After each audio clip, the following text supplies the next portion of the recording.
দিবেন বেলাল, আজান দিয়েই হযরত বেলাল হাবশী রাদিয়াল্লাহু তাআলা মায়ার নবী ঘরে কোথায় আছেন, কোন অবস্থায় আছেন খোঁজার জন্য যাইতেন।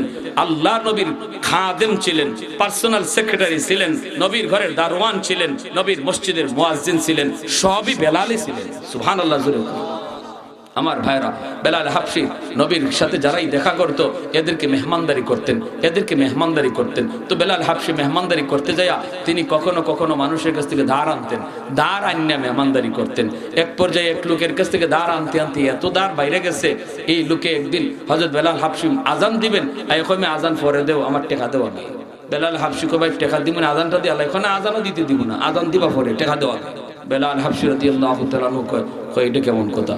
আল্লাহ নবীর কাছে আসলেন, নবীজি বলেন তো ঠিক আছে, নবীজি জিম্মাদারি নিলেন। এরপরে বেলাল আজান দিলেন। এবার নবী বলতেছেন বেলাল ঋণ পরিশোধ করবো কেমন করে? বেলাল বলি ইয়া রাসূলুল্লাহ আমিও তো ভাবতেছি কেমনে করবো গো নবী, তাহলে আমার কয়েকদিনের জন্য ছুটি দেন, আমি দূরে কোথাও চলে যাই, গিয়ে মজদুরি করব, কাজকর্ম করব, হ্যাঁ মানুষের ঘরে কাজ করব, কইরা আমি কিছু টাকা আইনা ঋণ পরিশোধ করব।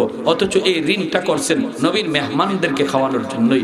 আল্লাহ নবী অনুমতি দিয়ে দিচ্ছেন। সারা রাত বেলাল তিনি কাপড় চোপড় গুছাইতেছেন, সকালে তিনি চলে যাবেন কাজের সন্ধানে। ফজরের সময় বেলাল কাপড় গুছাইতেছেন ঠিক, কিন্তু বেলালের চোখ দিয়ে দরদর করে পানি পড়ে। রহমতের নবীর আশিক, এই আশিক কেমন করে নবীকে থইয়া অন্য কোথাও যে কাজ করবেন? ফজরের সময় কে যেন দরজায় নক করে, বেলাল মায়ার নবী তোমাকে মসজিদে নববীতে ডাকেন। বেলাল মসজিদে নববীতে গেছেন, গিয়া দেখেন মদিনার মসজিদে নববীর সামনে 10টা উট বুঝাই করা খাদ্য দ্রব্য আর মালামাল হাজির। জোরে কোন সুবহানাল্লাহ।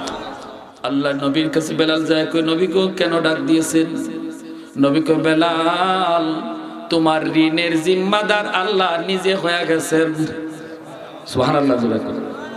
10টা উট বুঝাই করা মালামাল তোমার জন্য পাঠানো হয়েছে।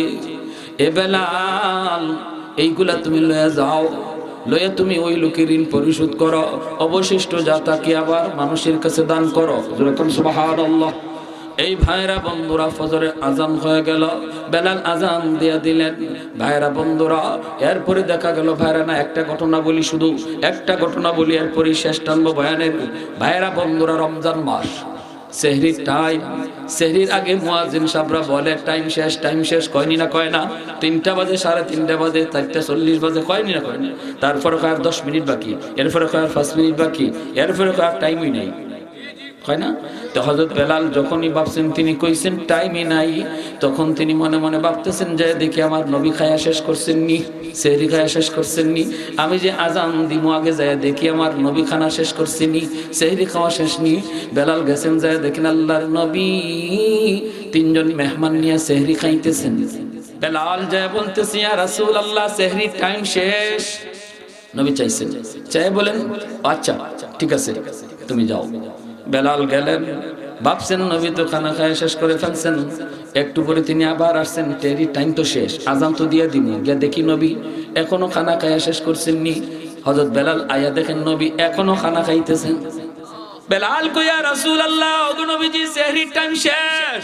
নবী চাইছেন, এখন ঠিক আছে বেলাল তুমি যাও। বেলাল আবার চলে আসছেন। তৃতীয়বার বেলাল গেছেন, যা দেখি এখনো নবী আছে না, খায়া শেষ করছি, আজান তো দিয়ে দিব। আয়া দেখেন আল্লাহু আকবার, এখনো নবী সেহরি খাইতেছেন। এইবার হযরত বেলাল ডাক দিয়ে কয় ইয়া রাসূলুল্লাহ খোদার কসম, খোদার কসম গো নবী সেহরির টাইম শেষ। যেই মাত্র তিনি কইছেন নবী গো সেহরির টাইম শেষ, খোদার কসম, তখনই আল্লাহর নবী কয় তাড়াতাড়ি শেষ করো, তাড়াতাড়ি, আর কেউ খাইও না, পানিও খাইও না, যার মুখে যেখানে যা আছে এখানে এরাকে ফালাই দেবো। আমার বেলালে কসম করে ফেলছে। সাথে সাথে খানা আটাই লিখেন, আটাই আল্লাহ নবী চলো চলো মসজিদে নববীতে চলো। ফজরের নামাজ নবী পড়াইলেন, পরে নবীজি মিম্বরে বসলেন। মিম্বরে বসে বলতেছেন বেলাল কাছে আসো। আল্লাহু আকবার। আল্লাহ নবী বলে সাহাবীরা শোনো, আজ আমি সেহরি খাইতেছিলাম, বেলাল তুমি যাদেরকে দেখছো এর ভিতরে একজন ছিলেন জিবরাইল আমিন, যিনি আমার সাথে সেহরি খাওয়ায় মগ্ন। জিবরাইল আমার সাথে সেহরি খাওয়াতে ছিলেন রে বেলাল। তুমি যখন প্রথমে আমাকে বলছো নবী গো সেহরির টাইম শেষ, তখন জিবরাইল আমাকে কয় নবী গো সেহরির টাইম আরো আছে খান। সুবহানাল্লাহ কন্যা। তুমি কইছো সেহরির টাইম শেষ, জিবরাইলে কয় আছে, এজন্য খাইছি। দ্বিতীয়বার যখন তুমি কইছো সেহরির টাইম শেষ, তখনও জিবরাইল আমাকে কয় নবী গো টাইম আরো আছে খান। তৃতীয়বার যখন তুমি আইসা কসম করে ফেলছো, তখন জিব্রাইল কইতেছে নবী গো এখনো কিছু টাইম ছিল, কিন্তু বেলালের কসমের ইজ্জত রক্ষার্থে আল্লাহ টাইম অফ করে দিছে। সুবহানাল্লাহ। আরেকটু আস্তে কোন। সেহরির টাইম ছিল কিন্তু বেলাল কসম খাইলিছে। এত দামি মানুষ আল্লাহর কাছে বেলাল, ওই বেলালের কসমের ইজ্জত রক্ষায় জিব্রাইল কয় আল্লাহ টাইমটা অফ করে দিছে। সুবহানাল্লাহ। ওয়ালাকাদ কাররামনা বনি আদম। আজন্য আল্লাহ পাক কয় মানুষ তোমাকে আমি এত দামি বানাইলাম, এত দামি, ফেরেশতার চেয়েও তুমি দামি। কখন? যখন তোমার ভিতরে ঈমান থাকবে, আমল থাকবে, যখন তোমার চোখ সঠিক কাজে ব্যয় হবে, কান তোমার সঠিক কাজে ব্যয় হবে, জবান তোমার সঠিক কাজে ব্যয় হবে, কান তোমার সঠিক কাজে ব্যয় হবে, জবান তোমার সঠিক কাজে ব্যয় হবে, তখন তুমি মানুষটা ফেরেশতার চেয়েও দামি, ফেরেশতার চেয়েও তুমি দামি। আর যদি তুমি তোমার চোখ কান নাককে তুমি যথাযথ কাজে ব্যয় না করো, যা দেখতেছো তাই বলতেছো, যা শুনতেছো তাই বলতেছো, কি কয় জানেননি? কয় যারে দেখি না তারে মানি না। কয় কারে মানো না? কয় আল্লাহরে দেখি না তাই আল্লাহরে মানিও না। তার একজনকে আহাম্মকের আহাম্মক তুই কি করছ? ফখরে বাঙ্গাল রহমতুল্লাহি আলাইহি একটা একদিন কয় কি জানেন? নাস্তিকে কয় হুজুর, হুজুর এই মানুষে আর কত ধোঁকা দিবেন? হুজুরে কয় কিরম ধোঁকা দিই? কই যে মানুষ হুজুর একখান ফু দেন, আপনি একখান ফু দিয়ে দিলেন, বাতাস ছাড়লেন, এই বাতাসে কি হইলো? কি হইলো বাতাসে? বাতাসে কি হইতো? এরকম মানুষে আর কত ধোঁকা দিবেন আপনারা? বললাম মুন্সি হল ফখরে বাঙ্গাল রহমতুল্লাহ আলাইহি বলতেছে বাতাসে যে কিছু হয় এটা তুমি বুঝো না। কয় বাতাসে কি হইতো? এই যে আমি আপনার বাতাস দিলাম, কি হইছে? দেখছেন কেমন নাটার নাটা। তো ফখরে বাঙ্গাল রহমতুল্লাহ আলাইহি কয় তুমি যখন বুঝো না বাতাসে কিতা হইতে, তোমারে বুঝাই বুঝান। তুমি বুঝবা কেমনে? তোমার তো বাপেরই ঠিক নাই, তোমার জন্মেরই ঠিক নাই, তুমি বুঝবা কেমনে? মেসব তো বেশি বাইরে গেছে। এখন হে হাত সব গুছাই লিতেছে, হুজুরে ধরে ফেলবে, এলাকার মানুষের হাজির, চেহারা লাল হয়ে গেছে, বডি ফুলে গেছে। এমনি মানুষ কয় কি মে কি হয়েছে? কি হয়েছে হুজুরে জিগাও। অত বড় কথা আমারে কইছে, হুজুর আপনি কি কইছেন? হুজুর এখন না বেশি কিছু কইছি না, কইছি আর বাপের ঠিক নাই, জন্মে বেজাল। পাবলিকে কয় হুজুর একটু বেশি হয়ে গেছে। কি হয়ে গেছে? বেশি হয়ে গেছে। হুজুর এখন বেশি হয়েছে না। আমি তারে জবাব দিছি বাতাসে বলি কোনটা হয় না, কোনটা যে হয় এটা বুঝাইলাম। কেমনে? কয় হে রে হে, কয় আমরা যে ফু দেই কোরআন শরীফ পইরা, এই ফুর মাঝে বলে কোনটা নাই, এটা বলে একটা ধোঁকাবাজি। আপনারাও কি তা মনে করেন না? এটা হ্যাঁ, গরপুরি রহমতুল্লাহি আলাইহি ফু দিতা ফুকরিত। শনি মঙ্গলবারে হাজার হাজার মানুষ আইছে বদলা লইয়া, বালতি লইয়া, মগ লইয়া, হগলরে হুজুরে ফু দিবেন কেমন কইরা? এজন্য হুজুরে ফুকুরের মাঝে ফু দিয়া যাইতা, আর কইতা ফুকুর থেকে পানি লইয়া যাও কি। আর মানুষে ফুকুর থেকে বোতল বইরে বইরে পানি নিত, খাম হয়ে যেত। এক লোকে একদিন কয় হুজুর আমার একই নয় না, আমি লন্ডন থেকে আইছি, আমারে একখান ফু দেওয়ান লাগবো খাস কইরা। কয় কেমনে? কয় আমার জগের মধ্যে কাছের একখান জগ লই আইছে, এই কাছের জগের মধ্যে ফু দিতে হবে। গরপুরি রহমতুল্লাহি আলাইহি বলতেছে তোমার একই নয় না? কয় না হুজুর একই নইব কেমনে? ফুকির ই কুনার মাঝে আপনি ফু দিছেন, ই ফু হি কুনা যায় কেমনে? তো আল্লাহর ওলি কয় তোমার বুঝ হইব, তুমি জগটা ভালো করে ধরো, আমি ফু দিতেছি। হয়তো ধরলাম তো, ওই ধরছি এইভাবে। আমাদের উস্তাদগণ পাশে ছিলেন যারা দেখছেন, এইভাবে জগটা ধরছে, আর আল্লাহর কোরআনে আয়াত করে ফু দিছেন, দেওয়ার লগে লগে কাছের জগ টাস টাস করে ফাইটা মাটির পুরা ফানি সহ পড়ে গেছে। তাহলে আল্লাহর কালামের মধ্যে আসর আসেনি না নাই? এই কথা বুঝাইবার লাগি ফখরে বাঙ্গাল কয় তুমি বুঝবা কেমনে কোরআনে আয়াতে যে আসর আছে? তোমার তো জন্মের ঠিক নাই, তোমার বাপের ঠিক নাই। তখনই কয় হুজুরে কয় আমি কেন কইছি এটা বুঝবা, তোমরা যারা পাবলিক আইছো তোমরা শোনো। হে বলে বাতাসে কি আছে এটা বুঝে না, এটা বুঝাইলাম। আমি যে তারে একটা গালি দিছি, এটা একটা বাতাস, এটা মারছিও না, আঘাতও করছি না। দেখো একটা বাতাস ছাড়ছি, এর চেহারা লাল হয়ে গেছি গিয়া, বডি ফুলে গেছি গিয়া, হ্যাঁ মোটা হয়ে গেছি গিয়া, আমার ধরে নিত। অথচ আমি তার মারলাম না, অথচ হাতও তুললাম না, একটা বাতাস ছাড়লাম। বাতাসে যদি তার চেহারা লাল বানায় দেয়, বডি ফুলাইয়া দেয়, একটা নাপাক বাতাস দাও, গালি। কোরআনের আয়াত হলো পাক, পাক আয়াত কইরা বাতাস ছাড়লে যে 100 নয়, এটা বুঝাইছি। বুঝে আসছে আপনাদের? জোরে কোন। আমি ওই মদিনা নগরী দেখবো, এই মদিনা নগরীতে প্রাণের নবী, আখির নবী, রহমতের নবী হিজরত করবে। তখন তো মদিনা নগরী হয় নাই, মদিনায় কোনো ঘর নাই, মদিনায় কোনো বাড়ি নাই, মদিনা নগরীর কোনো অস্তিত্ব নাই। এরপর সে বলে আমি মদিনা দেখব, মদিনা দেখব। উলামায়ে কেরাম কই সফর শুরু করে দাও, মদিনা নগরী কেমন হবে, এই মদিনা নগরীর চারপাশে কেমন হবে, মদিনার আবহাওয়া কেমন হবে, মদিনা যাওয়ার পথটা কেমন হবে, এর পুরাপুরি বিবরণ আল্লাহ পাক তাওরাত কিতাবের ভিতরে উল্লেখ করেছেন।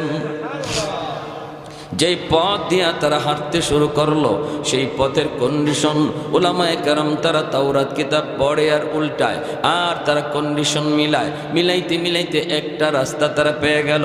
পায়া বলতেছে এই রাস্তার কন্ডিশনে কয় এই রাস্তাটাই হবে মায়ার নবীর হিজরতের রাস্তা।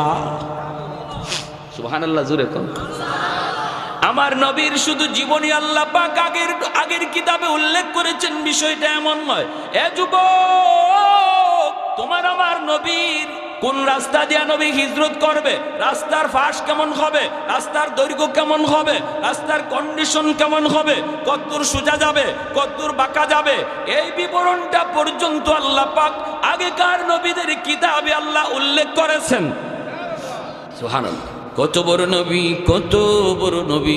এজন্যই নবী বলে আনা সাইয়্যিদুল আম্বিয়া ওয়া উম্মতি আফজালুল উমাম, আমি সমস্ত নবীদের মধ্যে শ্রেষ্ঠ নবী, আর আমার উম্মত হলো সকল উম্মতের ভিতরে শ্রেষ্ঠ উম্মত।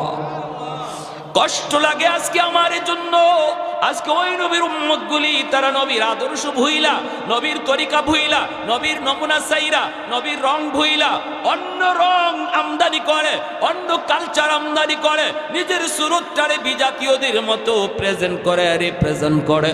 অথচ কষ্ট লাগে রে যুবক, তুমি তো নবীর উম্মত হিসাবে ফখর করার কথা, ঠিক কিনা? আমি আমার নবীর উম্মত, আমি শ্রেষ্ঠ নবীর উম্মত, ওই নবীর উম্মত যেই নবীর বিবরণ আল্লাহ ইনজিল কিতাবে দিয়েছেন, যেই নবীর শুধু বিবরণ না, নবীর জন্ম কোথায় হবে, নবীর জন্মের পর হিজরত কোথায় করবেন, হিজরতের রাস্তা কেমন হবে, হিজরতের নগরীটা কেমন হবে, আবহাওয়া কেমন হবে, রাস্তার কন্ডিশন কেমন হবে, যার প্রতিটা কদমে কদমে বিবরণ আল্লাহ পাক আগেকার সমস্ত নবীদের কিতাবে আল্লাহ উল্লেখ করেছেন। আমি সেই নবীর গর্বিত উম্মত, এটা আমার গর্বের বিষয়। আমি আমার নবীর রংটারে গর্বের বিষয়ে বলা দরকার ছিল, গর্ব করে বলা দরকার ছিল, এতে করে আল্লাহ আমার উপর খুশি হয়ে যাইতেন, আল্লাহ খুশি হয়ে যাইতেন, আর এত সমস্যা আমাদের থাকতো না। সব সমস্যার সমাধান করতেন কে? আল্লাহ যদি খুশি হয়ে থাকতেন, আল্লাহ যদি আমাদের থেকে মুখ ফিরে না রাখতেন, তাহলে নাফ নদীর পানি আর মুসলমানের রক্তে লাল হতো না, ঠিক কিনা? আওয়াজ দিয়া বলেন, লাল হতো না, আল্লাহ যদি আমাদের উপরে রাজি থাকতেন। অতএব বর্তমান সময় আমাদের সবচেয়ে বড় করণীয় হলো আল্লাহকে রাজি করা। আল্লাহকে যে নারাজ করেছি, এই নারাজি থেকে আল্লাহকে রাজি করায়া আল্লাহর চেহারা আমাদের দিকে নিয়ে আসা, তাহলে আমাদের কোনো টেনশন নাই। দাঁড়ায় থাকবো ময়দানে একা, পিছন থেকে মারবেন আল্লাহ নিজে। ওমা রামাইতা ইদ রামাইতা ওয়ালাকিন্নাল্লাহ রামা। ঘরের অশান্তি, টেনশন নাই, সমাধান করবেন কে? আল্লাহ। ঘরে বাইরে আজকে মুসলমানের আগুন, একটাই কারণ, আমরা নবীর রং ছেড়ে দিয়েছি। এটাই একটাই কারণ, একমাত্র কারণ, নবীর আদর্শ ছেড়ে দিয়েছি। ব্যবসায় নবীর আদর্শ নাই, চাকরির টেবিলে নবীর আদর্শ নাই, নিজের ব্যক্তি জীবনে নবীর সুরত নাই, মসজিদে যাওয়ার ভিতরে নবীর আদর্শ নাই, বিবাহের অনুষ্ঠানে আমার নবীর আদর্শ নাই, কোনো অনুষ্ঠানই তো নেই, কোনো অনুষ্ঠানেই তো নবীর আদর্শ নেই। বরযাত্রী 3000, 4000, 5000 লইয়া যাওয়া, 300, 500, 700 লইয়া বরযাত্রী খাইতে যাওয়া, এটা কোন নবীর আদর্শ? এটা নবীর আদর্শ? মেয়ের বাবার উপরে বরযাত্রীর ছাপ ফালানোর কোন তরিকাই আমার নবীর নাই। ইসলাম এটাকে অনুমতি দেয় না। নারী পুরুষ একসাথে বৈশা বিয়া খাওয়া, এটা কোন আদর্শ? নারী আর পুরুষ একসাথে সেন্টারের ভিতরে বিয়ের অনুষ্ঠান খাইতে একসাথে বসায় খাওয়া সম্পূর্ণ হারাম, ঠিক কিনা? মহিলাদেরকে যদি আপনি বিয়ে খাওয়াইতে হয়, এমনভাবে খাওয়াইবেন যেন পুরুষের নজর মহিলার উপরে না পড়ে, কারণ পর্দা করা ফরজ, ঠিক কিনা? আরো যেরকম, ঠিক কিনা? বরযাত্রী এটাও সম্পূর্ণ নাজায়েজ তরিকা। সিমসাম যাবেন বর কয়েকজন লোক লইয়া, মেয়ের বাপের উপরে চাপ নাই।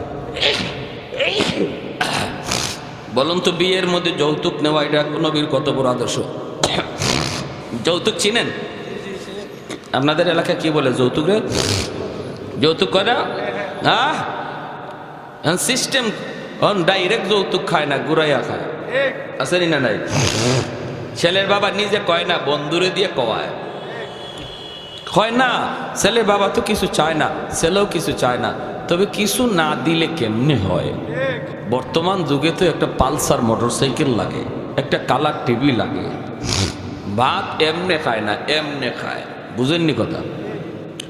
সোয়াল করা যাবে না, সোয়ালের বাহানাও করা যাবে না, ঠিক না? হ্যাঁ,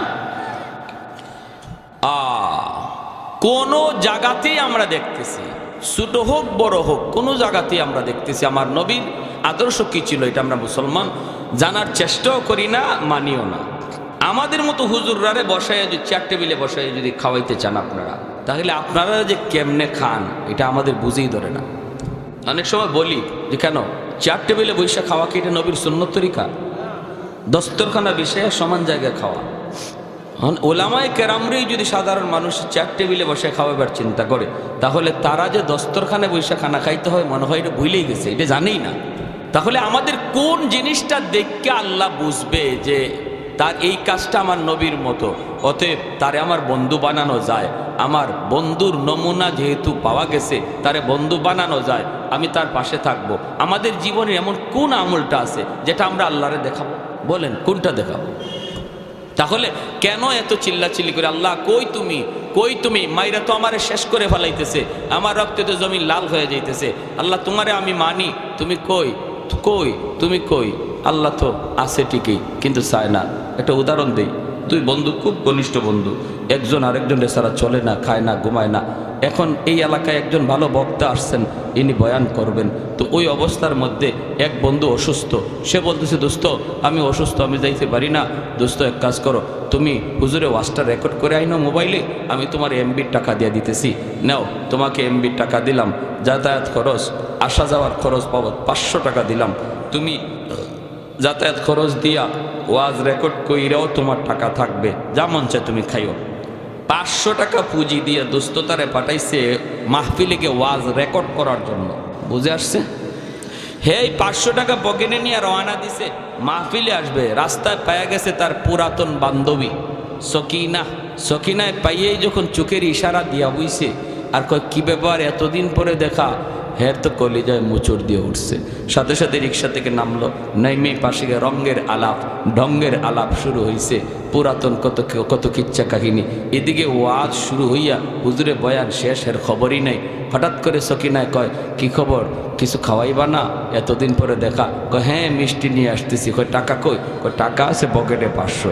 এই টাকা দিয়া বাজার থেকে মিষ্টি আনছে, আইনা বান্ধবীরে খাওয়াইছে, খাওয়াইয়া টাওয়াইয়া সব। যখন ওয়াজের পথে ওয়াজ শেষ, বয়ানের পথে বয়ান শেষ, হে ওয়াজের মাটি যাইতে পারে নাই, টাকাও শেষ 500 বান্ধবীর তলে।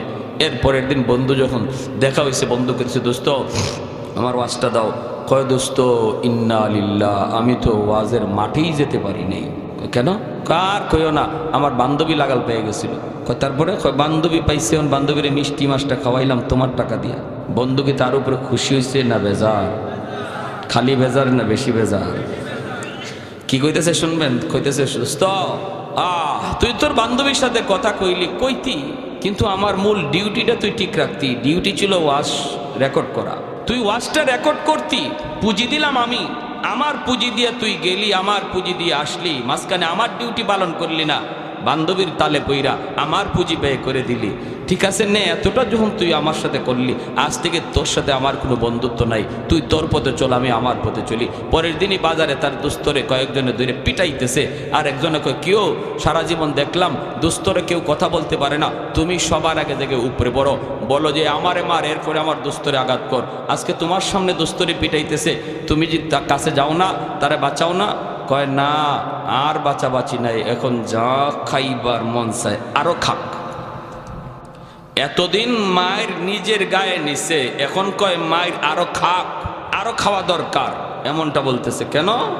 একটাই কারণ। ঠিক তেমনি আল্লাহ বলতেছেন বান্দা দুনিয়াতে আমি আল্লাহ তোরে ফুজি দিয়া পাঠাইছি।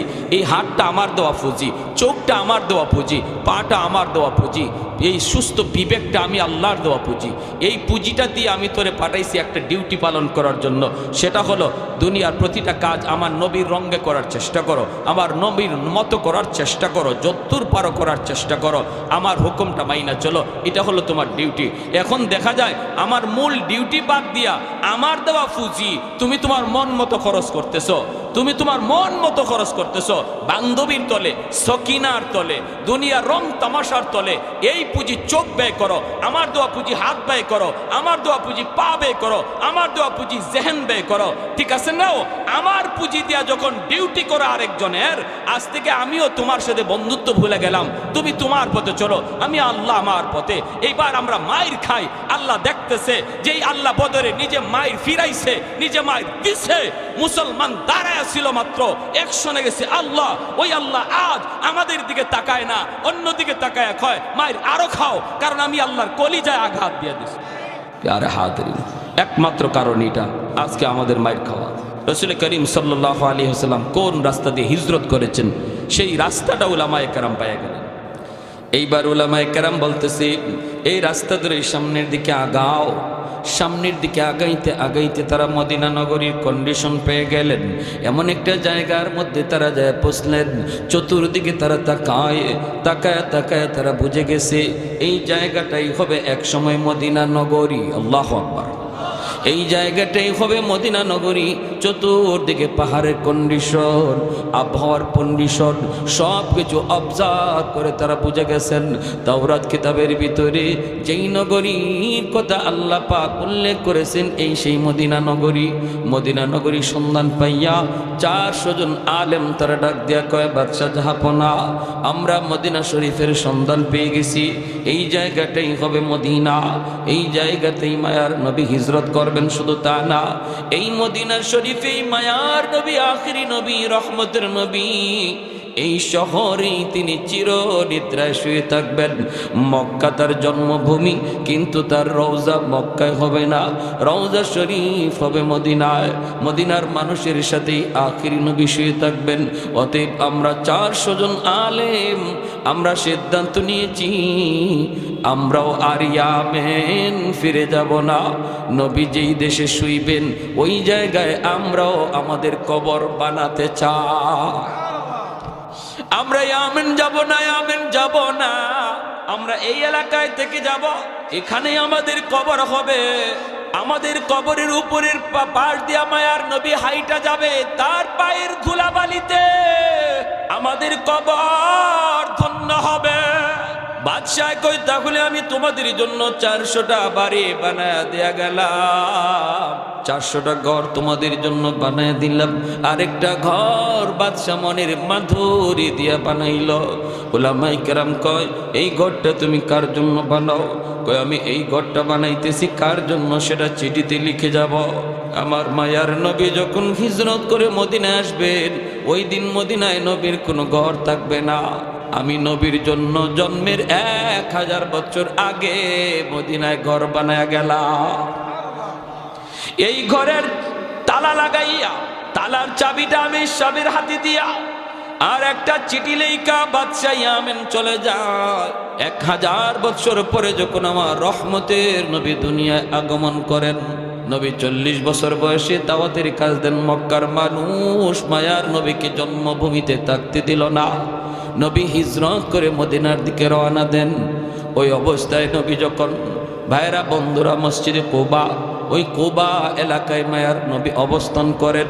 মদিনার মানুষ নবীকে আগায় আনার জন্য কুবার দিকে যায়, সবাই যায় সবাই যায়। কিন্তু ওই সময়টাতে ওই চিঠিয়ার চাবি আমির সাহেবের বংশের সর্বশেষ যেই মানুষটার হাতে চিঠিয়ার চাবিটা এসে পৌঁছে, এই চিঠিয়ার চাবি যার হাতে ছিল তার নাম আবু আইয়ুব আনসারী রাদিয়াল্লাহু তাআলা আনহু। যুরাকান সুবহানাল্লাহ। कौनैन मुख्तार खुदा तुमको बनाया, कौनैन मुख्तार खुदा तुमको बनाया, उम्मत का निगाहबान खुदा तुमको बनाया, उम्मत का निगाहबान खुदा तुमको बनाया। मौला मेरा आका मेरा रहमत की नबी है, तजदार मदीना ही तो बाग़े अरबी है, तजदार मदीना ही तो बाग़े अरबी है। अशजार में देते हैं नबूवत के शहादत, तशकीक कमर में है तो अंगुल की इशारा, तशकीक कमर में है तो अंगुल की इशारा। একটু জোরে সরে কোন আল্লাহু আকবার, আর একটু জোরে আল্লাহু আকবার। ভাইরা বন্ধুরা, উলামায়ে কেরাম 400 জন আলেমের কবর সেই মদিনাতে হলো।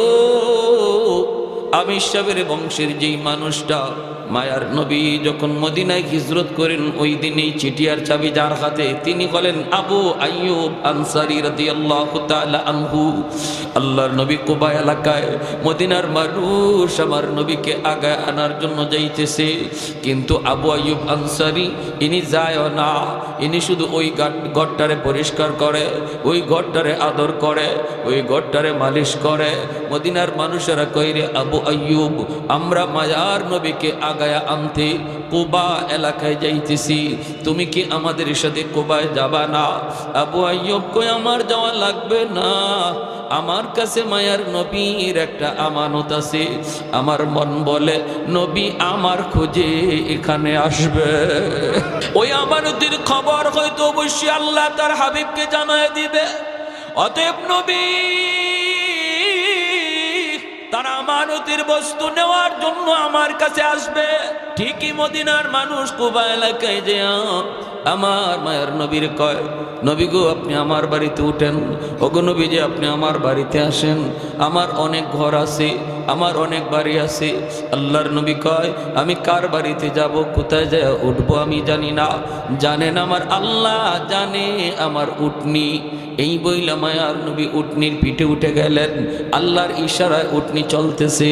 মদিনার অলিগুলি গইরা গইরা গইরা গইরা ওই আবু আইয়ুব আনসারীর বাড়ির সামনে উটনি বসে যায়। সুবহানাল্লাহ। আল্লাহর নবী তিনি উটনির পিঠ থেকে নাইমেই বলেন, আবু আইয়ুব কোথায় আমার চিঠি আর চাবি, আমার হাতে দাও। সুবহানাল্লাহ, আস্তে কইবেন। সাহাবায়ে কেরাম অবাক হলেন, কিসের চিঠি আর চাবি? নবী বলেন দাও। চিঠি খুলছেন, খুললে দেখেন সেই বাদশা লেখছে, নবী গো, ওগো নবী, আমি আপনার জন্মের 1000 বছর আগে মদিনার সন্ধান পেয়ে গেছি। যদি আমি বাদশা না হতাম আমিও মদিনায় থেকে যেতাম, কিন্তু বাদশা হওয়ার কারণে দায়িত্বশীল বিদায় দেশে চলে গেলাম। আর মদিনায় হিজরতের পর আপনার একটা ঘর আমি আপনাকে হাদিয়া দিলাম। আপনার জন্মের 1000 বছর আগে আমি ইয়ামেনের বাদশাহ তুব্বাই আউয়াল হিময়ারি আপনার উপর কালেমা পড়ে মুসলমান হয়ে গেল। জোরে কোন সুবহানাল্লাহ। সেই নবীর উম্মত আমরা। আমি আমারই চিনি না, আমি আমারই চিনি না। নবীর জন্মের 1000 বছর আগে বাদশাহ নবীর উপরে ঈমান আনয়া মুসলমান হয়, আর আমি নবীর উম্মত হইয়া আজকে আমি আমারে চিনতেছি না, আমি আমার মতো চলতেছি, আমি আমার রঙে চলতেছি, আর আল্লাহ মুখ ফিরে অন্যদিকে বয়ে রয়েছে। ভাইরা, অতএব এই মুহূর্তে তামাম পৃথিবী জুড়ে এক চরম এক অশান্তি কাজ করতেছে, মুসলমানের দিকে ষড়যন্ত্র ধেয়ে আসতেছে ধেয়ে আসতেছে। এই মুহূর্তে আমাদের সবচেয়ে বড় পাওয়ার আর অস্ত্র হলো আল্লাহকে পাশে রাখা। এ ভাই, আজ থেকে 300 বছর আগের ঘটনা। মালদ্বীপ নামে একটা দেশ বিশ্ব মানচিত্রে আছে। এই মালদ্বীপের মানুষ তারা সব ছিল মূর্তি পূজারী, অগ্নি পূজারী। ওই মানুষগুলি অগ্নির পূজা করত, আগুনের পূজা করত। এই মানুষগুলা তারা একদিন, এই মালদ্বীপের মানুষ জেলেরা বেশি বেশি এরা মাছ ধরতো, সাগরে নামে মাছ ধরতো। মাছ ধরতে নামছে জেলেরা, হঠাৎ করে তাকায় দেখি একটা কাঠের উপরে ছোট্ট একটা বালক, 8 বছর 9 বছরের একটা বালক কাঠের উপরে ভাসতেছে। অর্থাৎ একটা জাহাজ, সৌদি আরবের জাহাজ এসে ডুবে গেল রে যুবক। ওই জাহাজের ভিতরে যতগুলি মানুষ ছিল সবাই মারা গেছে, কিন্তু একটা বালককে আল্লাহ কুদরতিভাবে বাঁচায় নিছে, যেই বালকের সিনার মধ্যে 30 পারা কোরআন। 7 বছর 8 বছর বয়সে কোরআনের হাফেজ হয়নি না হয় না? জোরে কর না, হয়নি না হয় না? 1 বছরও লাগে না, মাত্র 6 মাস, কোথাও 6 মাসও লাগে না, 3 মাসও হাফেজ হয়ে যায়। এটা বাহাদুরি করে সম্ভব? এটা কার দান? জোরে বলেন কার? হাফেজে কোরআন, হাফেজে কোরআন কাঠের উপরে বাসতেছে। আল্লাহ নবীর দেশের মানুষ মালদ্বীপের জেলেরা নৌকায় তুলল, তুইলা তারে বাঁচাইয়া বাজারে বিক্রি করবে গোলাম বানায়া। বাজারে উঠাইলো, মালদ্বীপের মানুষ তো এত সুন্দর নয়, কিন্তু এই বালকটা তো এত সুন্দর, পূর্ণিমার চাঁদের মতো চেহারা, হবেই তো, কারণ আমার নবীর দেশে জন্ম, ঠিক না? বাজারে উঠাইলো, বিক্রি করবে। যে মানুষগুলা কিনতে আয় অনেক চড়া দাম চায়, কেউ নিতে পারে না। হঠাৎ করে একজন মহিলা, হিন্দু মহিলা, মূর্তি পূজারী, অগ্নি পূজারী, ওই মহিলা খবর পাইল মহিলার অনেক ধন আছে, দৌলত আছে, সম্পদ আছে, কিন্তু তার ছেলে সন্তান নাই, আছে শুধু একটা মেয়ে সন্তান। এ চিন্তা করলো মেয়েটাকে বিয়ে দেওয়ার পর স্বামীর বাড়ি চলে যাবে, আমাকে বৃদ্ধ বয়সে কে পালবে, আমাকে কে খাওয়াবে, একটা ছেলের তো আমার প্রয়োজন। অতএব এই ছেলেটাকে আমি যা পয়সা লাগে কিনে আনব। মহিলা পয়সা নিয়ে বাজারে হাজির হয়ে গেল, জেলেদেরকে বলতেছে কত টাকা লাগবে, নেও আমার কাছে বিক্রি করো। বিক্রি করে নিয়ে আইসা কয়, বাবা তুমি আমার গোলাম না, তুমি আমার পুত্র, তুমি আমার ছেলে, আমি তোমার মা। হাফেজে কোরআন মহিলাকে আম্মু কয়া ডাকে, বোনটারে বোন কয়, বোনও তারে ভাই কয়। চলছে সুন্দরের সংসার, সুন্দরী চলছে। হঠাৎ করে একদিন হাফেজে কোরআন দেখে মা কাঁদতেছে। মা তুমি কেন কান্দো, কান্নার কারণ কি? মহিলায় কয়, বাবা রে, ও বাবা, প্রতি বছর মালদ্বীপে সিডর হয়, জলোচ্ছ্বাস হয়। এক রাত যখন 12টা বেজে যায়, প্রতি বছর নির্ধারিত টাইমে, নির্ধারিত রাতে মালদ্বীপে সিডর হয়। পানি আইসা বহু মানুষকে মারে, বহু মানুষের প্রাণহানি ঘটে। বাদশাহ জ্যোতিষীদেরকে বলেছিল, জ্যোতিষীরা, জ্যোতিষী বিদ্যা পরে তোমরা বের করে দেখো এটা কেন হয়, কি জন্য হয়। জ্যোতিষীরা গণকেরা বলল, এটা একটা খবিস জিন্নাতের কারসাজি। এই জিন্নাতের কারসাজি, খবিস জিনের কাজ। ওর কাছ থেকে যদি বাঁচতে হয় তাহলে সাগরের পারে যে একটা রাম মন্দির, এই রাম মন্দিরে একজন কুমারী সুন্দরী মেয়েকে প্রতি বৎসর এই রাতে রেখে দিতে হবে সন্ধ্যার সময়, তাহলেই সিডর হবে না। কিন্তু সকালবেলা মেয়েটাকে জীবিত পাওয়া যাবে না, সকালবেলা তার লাশ পাওয়া যাবে। বাদশাহ কয়, ক্ষুদ্র স্বার্থ জলাঞ্জলি বৃহৎ স্বার্থের কারণে সুন্দরী মেয়েদের তালিকা তৈরি করো, প্রতি বছর লটারি দেওয়া হবে, এই লটারিতে যেই মেয়েটার নাম উঠবে তারই আমরা মন্দিরে রেখে দিব, ওই খবিস জিনের ভোগ দিব, খবিস জিন্নাতের ভোগ দিব, তাহলেই সিডর হবে না। বাবারি এই বছর লটারিতে নাম উঠে গেছে আমার একমাত্র মেয়েটার। ও বাবা, সন্ধ্যা হওয়া মাত্রই আমার মেয়েটাকে ওরা জোরপূর্বক ধরে নিয়ে যাবে, এজন্য আমি মা কাঁদতেছি। বাবা বলো না, আমি মা কেমন করে সেটা সহ্য করব? আমি তো মা। কোনো মা সন্তানের মৃত্যু চোখের সামনে দেখতে পারে না, কোনো বাবা সন্তানের মৃত্যু চোখের সামনে সইতে পারে না। কত মা এমন আছে কয়, মালিক আমার হায়াতটা আমার সন্তানরে দিয়ে দিলাম, তবু আমার সন্তানরে তুমি বাঁচাও। মা হাউমাউ করে কান্দে। হাফেজে কোরআন কয়, মা টেনশন তুমি করো না, সমাধান আমি দেব। আল্লাহু আকবার, জোরে কোন। মা তুমি টেনশন করো না, সমাধান আমি দেব। মহিলা কই, বাবা তুমি আবার কেমন করে দিবা? হাফেজে কোরআন কই, মা আমার বোনটারে নানার বাড়ি পাঠায় দাও। নানার বাড়ি, নানির হাতের পিঠা খাক, আর বোনের জামা কাপড় পরাইয়া আমাকে মেয়ে লোক বানাইয়া পালঙের উপর বসায় রাখো, ওরা আমাকে মেয়ে লোক মনে করে নিয়ে যাক, মন্দিরে রেখে দুক, এরপরে আমি বুঝবো আর জিনে বুঝবে। আল্লাহু আকবার। খবিস জিনের কত বড় শক্তি আমি দেখব। মহিলা কই, না বাবা, আমি তোমাকে হাতছাড়া করতে পারি না, কারণ আমার মেয়েটা বিয়ের পরে তো চলে যাবে, তুমি তো আমাকে পালবে, তুমি তো আমাকে খাওয়াবে, আমি তোমাকে মৃত্যুর ঘাটে দিতে পারি না। হাফেজ কোরআন কয়, মা তুমি তো মনে করছো আমাকে জিনে মেরে ফেলবে, কবির যিনি আমাকে খেয়ে ফেলবে।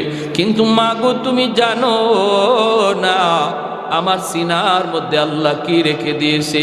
আমার সিনার ভিতরে 30 পারা কোরআন, যেই কোরআনের পাওয়ার জিন্নাতের পাওয়ারের চেয়ে 1000 গুণ বেশি। আরে কুজুরে সুবহানাল্লাহ, আর জোরে আল্লাহু আকবার। মুসলমানের আওয়াজে আল্লাহু আকবার। ভাইরা আমার, যেই মাত্র কই মা আমার সিনার ভিতরে 30 পারা কোরআন, আমার কোনো ক্ষতি হবে না গো মা, টেনশন তুমি করো না, টেনশন করো না। এই কথা বলা মাত্রই মা কই বাবা বুঝি না তুমি কি কইতে চাও। কয় মা এত কিছু বোঝা লাগবে না, যা বলছি তুমি তা করো, যা বলছি তুমি তা করো। মহিলা খেত হিন্দু মানুষ, মূর্তি পূজারী, অগ্নি পূজারী, সে কোরআনের মহত্ব বরত্ব বুঝে না, জানেও না। সন্ধ্যা হওয়া মাত্রই সরকারি ফৌজ চলে এসেছে, দরজায় নক করেছে, টক টক করে। মা দরজা খুলে দিয়ে দেখে সরকারি ফৌজ। এখনই তোমার কলিজা কাইপা উঠছে, হায়রে আমার ছেলেটারে নিয়ে যাবে মেয়ে মনে কইরা, মেয়ে লোক মনে কইরা আমার ছেলেটারে নিয়ে যাবে। আমার ছেলেটারে আর মনে হয় পাবো না। মহিলায় কয় রাম রাম রাম। হাফেজে কোরআন কয় মা গো রাম রাম কইও না, রামে বাঁচাইবার ক্ষমতা বাঁচায় কে? আরে একটু জোরে কে? সব মারা গেল, জাহাজ ডুববে, বাঁচাইলো কে? আল্লাহ চাইলে পারেনি না পারে না। যারে আল্লাহ রাখে কেউ তারে মারতে পারে না, আর যারে আল্লাহ ধরে কেউ তারে সারাইতো জোরে খন। ইন্না বাতুশা রাব্বিকা লাশাদীদ। আল্লাহর ধরা বড় কঠিন। ধরে না, ধরে না, ধরলে আল্লাহ ছাড়ে না, ঠিক কি না? হুট করে আল্লাহ ধরে না, আল্লাহ সময় দেয়, সুযোগ দেয়, বান্দা দেখি এরপরে নি ফিরে আয়, এরপরে নি ফিরে আয়। যখন আয় না তখন ধরে। ফেরেশতারা আল্লাহ ফজরের নামাজটা পড়ছে না, সকালবেলা নাস্তা দিমু, আল্লাহ কই দি আল্লাহ জোহরের টাইমে মনে হয় আমার বান্দা নামাজে আইব, জোহরের টাইমটা তো নামাজে আইলো না। ফেরেশতারা আল্লাহ দুপুরে খানাকে হাজির করব। আল্লাহ কয় দিয়া দেও, রিজিক বন্ধ করো না, আসরের নামাজে আমার বান্দা আইব। যেরকম সুবহানাল্লাহ। আসরও আয় না, তখন আল্লাহ কয় মাগরিবে আইব। আল্লাহ এতটা সুযোগ দিয়া দেয়। যেরকম সুবহানাল্লাহ। আলা কুল্লা ইয়াউমিন ওয়াল আরদা ইস্তাজিলু রাব্বাহু। জমিন কয় মালিক দাবা দেই। ওয়াল মালাইকাতা ইস্তাজিলু রাব্বাহু ওয়াল বাহরা ইস্তাজিলু রাব্বাহু। ফেরেশতারা কয় আল্লাহ ধ্বংস করে দেই, আর কত দেখবো, আর গুনাহ কত দেখবো, আর সহ্য হয় না। আল্লাহ তুমি কও। জমিনে কয় আল্লাহ আর কত দেখবো, আর কত দেখবো, ভাল লাগে না। আল্লাহ আর কত দেখবো, কত দেখবো, সহ্য হয় না। সাগর মহাসাগর কয় আল্লাহ আর সহ্য হয় না। আমি এই বঙ্গোপসাগরের পারে আইসা কক্সবাজারের সমুদ্র সৈকতে তোমার কুদরত দেইখা দেইখা সুবহানাল্লাহ জিকির করব। তা না করে তারা নষ্টামি করে, গান বাজনা করে, বেহায়ামি করে, বেলাজি করে। ও মালিক আমি সাগর আর কত দেখবো। আসবিরু আল্লাহ আসবিরু ইলা মাতা আসবিরু। ধৈর্য ধরবো তো আর কত কাল ধরবো, ধৈর্য ধরবো তো আর কত কাল। আল্লাহ কয় উস্কুত, চুপ থাকো। আমার বান্দা বান্দির ভিতরে তোমরা নাক গলাবা না, নাক গলাবা না। আমি আল্লাহ আমার বান্দার অপেক্ষায় আছি। দিনের বেলা তওবা করলো আমি তওবা কবুল করব, রাতের বেলা তওবা করলো কবুল করব। যেরকম সুবহানাল্লাহ। কোন এক টাইমে দেখো আমার বান্দা আমার কাছে তওবা করে কিনা, করলেই আমি আল্লাহ কবুল করে নিব। সুবহানাল্লাহ। আমার ভাইরা, এইবার দেখা গেল কয় কয় রাম রাম কে চিল্লাইতেছে।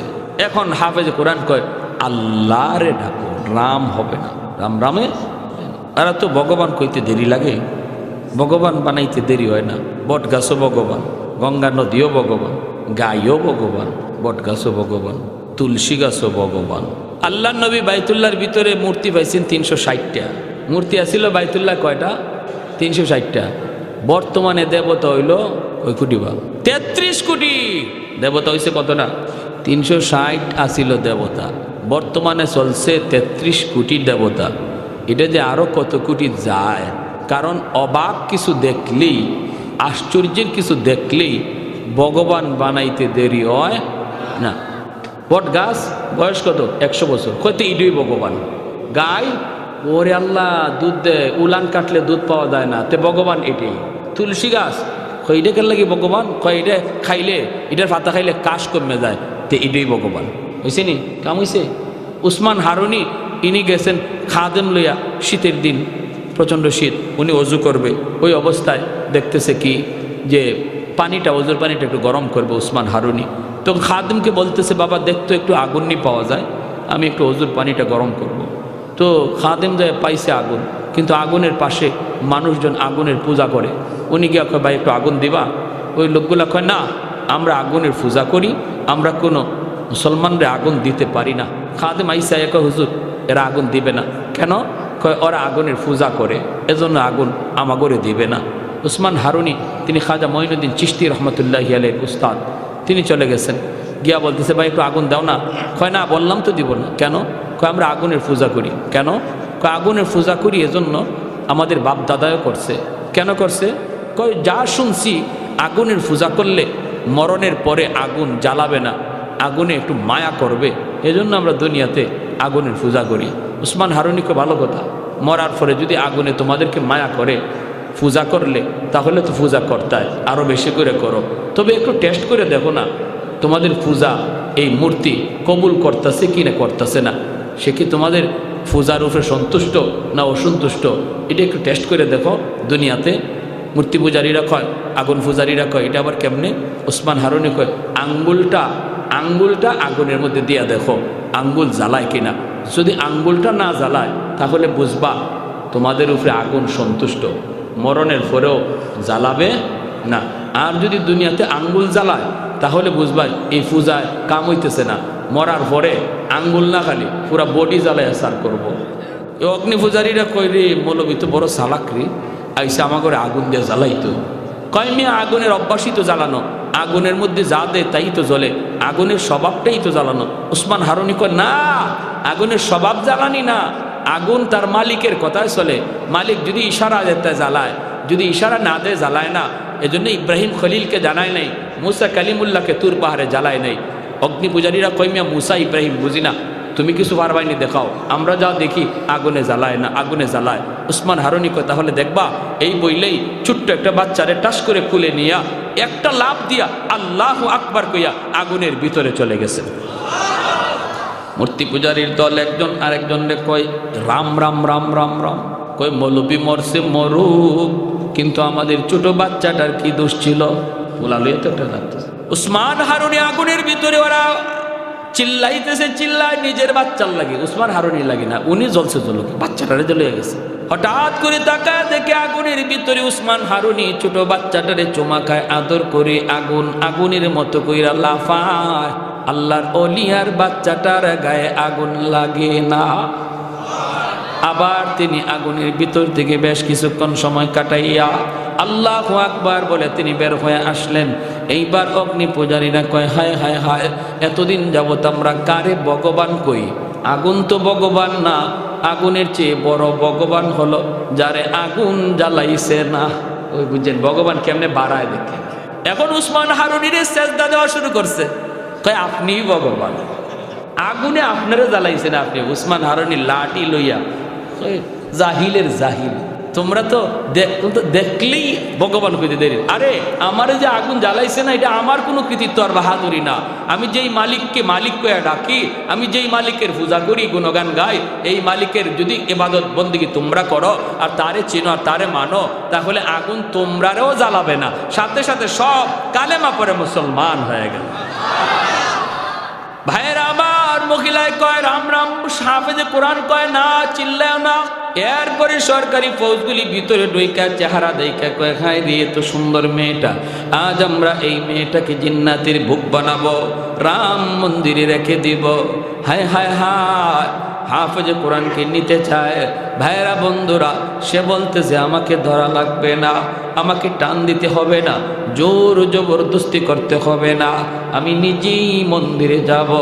এই বইলে সে রওনা দিল। বলুন তো, মেয়ে লোকের পোশাক পইরা যে বসা, সে কি মেয়ে লোক নাকি ছেলে? ছেলে। সরকারি সৈন্যরা কয় মেয়ে, এটা মনে করে নিতেছে, ভালো কথা। মন্দিরে রাখছে, রাখে চলে আসছে, সকালবেলা গেলে লাশ আনবে। আর হাফেজ সাহেব মন্দিরের ভিতরে ঢুককেই মেয়ে লোকের পোশাক খুললা ভিতরে তার যে পোশাক ছিল এই পোশাক রাখা জায়নামাজ একটা আসিল, জায়নামাজ মন্দিরের ভিতরে জায়নামাজ বিছাইয়া আল্লাহর কদমে সেজদা দেওয়া শুরু করছে। ঘটনা লিখছেন কে? বিশ্ববিখ্যাত পর্যটক আল্লামা ইবনে বতুতা। তার কিতাব রিহলাতে ইবনে বতুতা নামক কিতাবের মধ্যে আজ থেকে 300-350 বছর আগের বাস্তব ঘটনা। বর্তমানে মালদ্বীপ একটা মুসলিম দেশ, কিন্তু তখনকার 300-350 বছর আগে মুসলিম দেশ ছিল না। কেমন করে মুসলিম হলো এই মালদ্বীপের জনগণ, সেই ইতিহাসটা বলতেছি। আমার ভাইরা, যেই মাত্র হাফেজ সাহেব সে এখানে জায়নামাজ বিছাইয়া আল্লাহর কোরআন তেলাওয়াত শুরু করে দিছে, যেরকম সুবহানাল্লাহ। রাত যখন 12টা বেজে গেল, সরকারি পাগলা ঘন্টা বাজানো হয়, সরকারি পাগলা ঘন্টা বাজানো হয়। বিপদ বিপদ বিপদ সংকেত, জনগণকে সতর্ক করা হয়, সিডর হয়ে যাবে। ভূত যদি জিন্নাতের পছন্দ না হয় তাহলে কিন্তু সিডর হয়ে যাবে, সবাই সতর্ক। হাফেজ সাহেব মন্দির থেকে সাগরের দিকে তাকায় দেখে পানিটা এরকম বিপজ্জনক আকারে উঠতেছে, উঁচু পাহাড়ের মতো পানিটা উঠতেছে। এমনি হাফেজে কোরআন মন্দির থেকে চোখের পানি জড়ায় কয়, মালিক আজ প্রমাণ হবে জিন্নাতের পাওয়ার বেশি নাকি তোমার কালামের পাওয়ার বেশি। আজ প্রমাণ হবে গো মালিক, জিন্নাতের পাওয়ার বেশি, ওই পানি আর সিডরের পাওয়ার বেশি নাকি কোরআনের পাওয়ার বেশি। পানি যখন সাগরের মতো, সাগর থেকে পাহাড়ের মতো উঁচু হইয়া পানিটা সামনের দিকে আগায়, এমনি হাফিজে কোরআন আল্লাহর কালাম সূরা ইয়াসিন পইরা ফু দেয়, সূরা ইয়াসিন পইরা ফু দেয় রে আল্লাহর গোলাম। সূরাতুল ইয়াসিন হলো কোরআনের হৃৎপিণ্ড, সূরাতুল ইয়াসিন হলো কোরআনের হৃৎপিণ্ড। এই সূরার অনেক দাম, অনেক দাম। এই সূরা পইরা যখন ফু দেয়, আল্লাহ পাক এই ফুটাকে অ্যাটম বোমার মতো শক্তিশালী বানাইয়া পানির বিপরীতে আল্লাহ পাঠায় দেয়। সাগরের মাঝামাঝিতে যা আক্রমণ করে, পানিটা আবার পানির মধ্যে দেবে যায়, সিডুর আর হয় না। সাগরের মধ্যে পানিটা আবার নিস্তেজ হয়ে যায়। সকালবেলা তারা গেছে লাশ আনার জন্য, সকালবেলা গেছে লাশ আনার জন্য, যা দেখে লাশের কোনো বংশ নাই, বরং মন্দিরের ভিতরে একজন হাফেজে কোরআন কোরআন তেলাওয়াত করতেছে। সরকারি ফৌজদারা যে কই লাশ কই? হাফেজ সাহেব কয় লাশ কোথায় পাবা? কয় কেন? গত রাত যে আমরা মেয়েটারে আনলাম। কয় গত রাত তোমরা মেয়ে লোকরে আনো নাই, কারে আনছি? কয় আমারই আনছ। চোখগুলো বড় বড়। কই কি করছ তুই? আমরা আনলাম মেয়ে মানুষ, তুমি ছেলে মানুষ। কারে বলো? আমি আমার বোনের কাপড় চোপড় ফইরা মেয়ে লোক সাহায্যে বসা আসিলাম। হয়তো তুমি বসা আসিলা মন্দিরে? তুমি আসিলা? বলে হ্যাঁ মন্দিরে আমি ছিলাম। কত সিডরও হলো না, তুমিও মরলা না। সিডরও হলো না, তুমিও মরলা না। ঘটনা কি? হাফেজে কোরআন কয় তোমরা কি মনে করেছো আমাকে জিন্নাত মেরে ফেলবে? তোমরা তো কেউ জানো না আমার সিনার ভিতরে আল্লাহ কি পরিমাণ পাওয়ার রেখে দিয়েছে। 30 পারা কোরআন, ওই কোরআনের পাওয়ার সিডর আর জিন্নাতের পাওয়ারের চেয়ে 1000 গুণ বেশি। আমি 30 পারা কোরআন পড়া লাগে নাই, শুধুমাত্র সূরা ইয়াসিন পড়ছি রে। ইয়াসিনের পাওয়ারটাকে আল্লাহ পাক এত বড় বানাইয়া সিডরের মোকাবেলায় পাঠাইছে। পানি পানির জায়গায় দেবে গেছে, সিডর হয় নাই। সাথে সাথে এই খবর বাদশার কানে চলে গেল। বাদশাহ মন্ত্রী পরিষদ লইয়া মন্দিরে হাজির। হাফেজে কোরআনের সাথে দেখা করে। বাবা কি কও, একটু ভালো করে বলো। হাফেজ সাহেব যখন তার বাস্তব ঘটনাগুলি সব শোনায় দিল, বাদশার চোখ দিয়ে দর দর করে পানি পড়ে। বাদশাহ কয় হাফেজে কোরআন, ও আল্লাহর কালামের হাফিজ রে, এতদিন পর্যন্ত আমরা অন্ধকার ধর্মে ছিলাম, আমরা তো আল্লাহ চিনি নাই, মালিক চিনি নাই। আজ তুমি আইসা আমাদের কোরআনের পরিচয় শিখাই দিছ, কোরআনের পরিচিতি আমাদেরকে জানাইছ। তবে আমার ইচ্ছা, মনের ইচ্ছা হলো আগামী বৎসর আমি নিজের চোখে কোরআনের পাওয়ারটা দেখতে চাই। যদি এমনই হয় তাহলে কথা দিলাম আমি বাদশাহ শুধু না, মন্ত্রী পরিষদ জনগণ লইয়া একসাথে তোমার হাতে কালেমা পড়ে মুসলমান হব।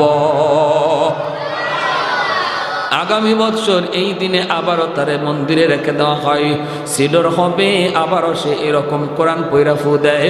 আল্লাহ পাক কোরআনের পাওয়ার বাদশারে দেখাইলেন, মন্ত্রী পরিষদরে দেখাইলেন, জনগণরে দেখাইলেন। সবাই এক বাক্যে তখন হাফেজ সাহেবের হাতে হাত রেখে কালেমা পরে মুসলমান হয়েছে। সেই দিন থেকে মালদ্বীপের ইতিহাস হলো বদলে গেল, মানচিত্র বদলে গেল, ধর্মের পরিচিতি বদলে গেল। আজ বিশ্ব মানচিত্রে মালদ্বীপ হলো একটা ইসলামী রাষ্ট্র, একজন হাফেজে কোরআনের খাতিরে। আরেকটু জোরে কোন সুবহানাল্লাহ। এ ভাই মনে রাখবা, কোরআনের হাফেজের বাপ মাকে আল্লাহ পাক হাসরের মাঠে ডাক দিয়া কইব, কই আমার কোরআনের হাফেজের বাপ মা? আমি আল্লাহ নূরের মুকুট লইয়া বসা, নূরের মুকুট লইয়া আল্লাহ পাক বসা থাকবি। দুনিয়াতে আজকে উস্তাদগণ তাদেরকে পাগড়ি মাথায় দিয়ে দিবে, কিন্তু আমরা যারা পাগড়ি দেব বাচ্চাদেরকে, এই বাচ্চাগুলির বাপ মার চেহারার দিকে আল্লাহর মায়ার নজর। কারণ দুনিয়ার জগতে তার বাপ মা কত কথা শোনা লাগছে, মানুষজন তারে বাধা দিছে, কতজনে কত কথা বলছে না মাদ্রাসায় পড়ায় না, মাদ্রাসায় পড়লে খাইবে কেমনে, চলবে কেমনে, সংসার পালবে কেমনে, বউ পালবে কেমনে, কত কত কথা, কত কথা। সমাজের মানুষ চলতেছিল একদিকে স্রোতের তালে তালে স্কুল কলেজ ভার্সিটির দিকে, কিন্তু যেই হাফেজে কোরআনের বাপ মা স্রোতের তালে তালে চলে নাই, স্রোতের উল্টা দিকে চলছে আমার আল্লাহকে খুশি করার জন্য। ওই বাপ মার চেহারার দিকে আল্লাহ মায়ার নজরে তাকায়। কিয়ামতের ময়দানে আল্লাহ পাক এরকম একটা পাগড়ি লইয়া দাঁড়ায় থাকবে আর বলবে, আসো, দুনিয়াতে তোমাদের সন্তানের মাথায় পাগড়ি পরাইছে মানুষ, আজ হাসরের মাঠে পাগড়ি পরাবো তোমরা বাপ মার মাথায় আমি আল্লাহ নিজে। মান করা আল কুরআন ওয়া আমিলা বিমা ফিহি উলবিসা ওয়ালিদাহু তাজান ইয়াউমাল কিয়ামাহ। এজন্য ধন্য ওই বাপ মা, যেই বাপ মার সন্তান আজকে পাগড়ি নিবে, ধন্য ওই দাদা, ধন্য ওই দাদি, যেই দাদা দাদির নাতিটা আজকে পাগড়ি নিবে। ভাইরে, জন্য মনে রাখবা, সন্তান কিন্তু রেখে যাব আমি আপনি কবরে। এই সন্তান যদি সদকায়ে জারিয়া হয়, সে যদি হাফেজ হয়, আলেম হয়, কিয়ামত পর্যন্ত তার দ্বারা হাফেজ হবে, আলেম হবে। আমার গুনার কারণে যদি আমি কবরে শাস্তি পাই, আমার আওলাদের খাতিরে আল্লাহ কবরকে জান্নাতের বাগান বানাবে। ছোট বাচ্চাটা বাবার কবরের পাশে গিয়ে ইয়াসিন তেলাওয়াত করে, ছোট বাচ্চাটা দাদার কবরের পাশে গিয়ে ইয়াসিন তেলাওয়াত করে, আল্লাহ পাক কবরের আযাব মাফ করে জান্নাতের বাগান বানায়। আর যদি সন্তানটারে তুমি দিন না শিখাও, বাবার কবরের পাশ দিয়া গান গায়া গায়া চলে যাবে, মোটো দিলের মধ্যে লাগবে না। আমার সন্তান আমার কবরের পাশে গান গাইবে না, তেলাওয়াত করবে, সিদ্ধান্ত নিবে বাপ মা। জোরে কোন ঠিক না? সিদ্ধান্ত নেবে বাপ মা। বাপ মার সিদ্ধান্ত যদি সঠিক হয়, সন্তান মা বাবার কবরের পাশে ইয়াসিন তেলাওয়াত করবে। বাপ মার সিদ্ধান্ত যদি রং হয়, বন্ধু বান্ধব নিয়ে গান গায়া মোবাইল টিপে টিপে চলে যাবে, পাশেই বাবার কবর, মায়ের কবর একটু দিলে বাঁচবে না। ভাইরে, এমন সন্তান দুনিয়ায় রাখার কোনো অর্থ নাই। সন্তান দুনিয়াতে জন্ম দেওয়ার, সন্তান দুনিয়াতে রেখে যাওয়ার, বাপ মার জন্য বহুত বড় সম্পদ হওয়া চাই সদকায়ে জারিয়া। আমি আমার গুনার কারণে আটকা পড়ে গেল, সন্তানের উসিলায় যেন আল্লাহ মাফ করে দেয়। ঠিক কিনা? জোরে কোন, আরো জোরে কোন, ঠিক কিনা? প্যারে হাজরিন, এজন্য আর লম্বা করতে পারলাম না। প্রত্যেকে আমরা এই খেয়াল রাখবো, আমার আওলাদ যেন